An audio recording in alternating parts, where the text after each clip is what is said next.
Hey, I'm Michael Duni. I'm here with Erica Arvold. Hello. Hello, Michael. Hello. So what are some of the pros and cons of self-taping?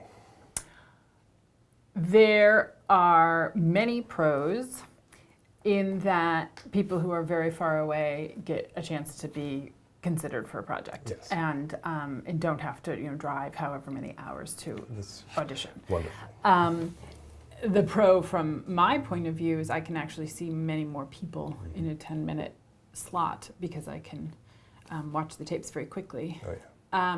The cons, I would say, are when you come in person, whoever's running the session, whether it's me, whether it's you, whether it's another associate, they have the benefit of getting directed, an actor. And if they're appropriate for the role, but perhaps have a different interpretation than the script calls for, when you're self-taping, you don't get another shot or a redirect most of the time. Sometimes depending on the pace of the show and production, sometimes I will call and give the agent or the actor directly some notes and to ask to retape.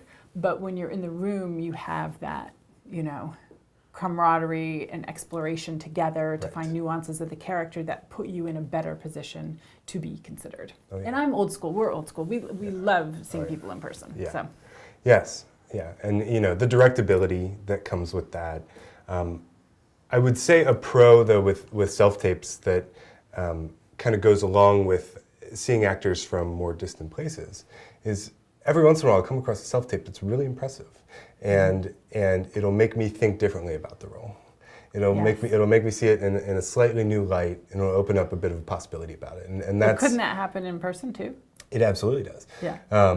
But I think there's still that benefit to a self-tape, but you just don't have that recommendation that you can give to someone that you have in person. If you see someone in person, you can say, I've worked with them.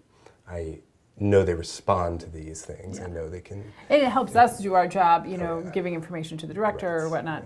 I also think another benefit of coming in person is, at least the way my brain works, I remember someone because I can talk to them, I can find something I can kind of hang my hat on and remember.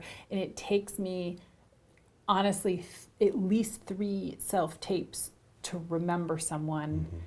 And it takes me 1 in-person meeting to remember them. So depending on how many people we're seeing for a role, depending on all sorts of circumstances, that's just a real generalization.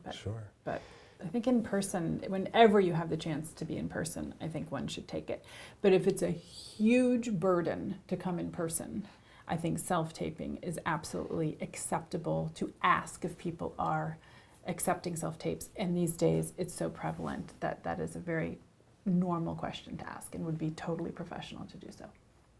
Perfect. Hopefully that helps.